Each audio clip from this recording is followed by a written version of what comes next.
പരത്തി വെക്കുമ്പോ ഇതാ പാകം. ഉപ്പ് നോക്കിക്കേ. ഞാൻ നോക്കി, എനിക്ക് പാകമായിട്ടാ തോന്നുന്നു. അരമണിക്കൂർ നേരം ഒന്ന് റെസ്റ്റ് ചെയ്യാൻ വെക്കണം. അത് കഴിഞ്ഞിട്ട് നമ്മൾ പാത്രത്തിലും ഇലയിലുമായിട്ട് അപ്പം ഉണ്ടാക്കും.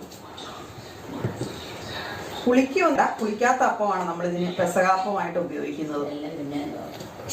പുളിക്കാൻ പാടില്ലല്ലോ. എവിടെ പോവാ? എവിടെ പോവാന്ന്? ഇങ്ങോട്ട് പോവാന്ന്? ആരാ അവിടെ? അത് ആരാ? ആരാ? ഏത് മനുഷ്യനാ? നിങ്ങളുടെ വീട്ടിലെയോ? ഞങ്ങളുടെ വീട്ടിലെയോ?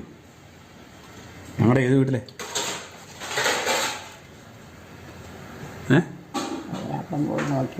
അപ്പം മുഴുങ്ങാണോ? അലക്കലിൻ്റെ എവിടെയാണോ അപ്പം മുഴുങ്ങണേ?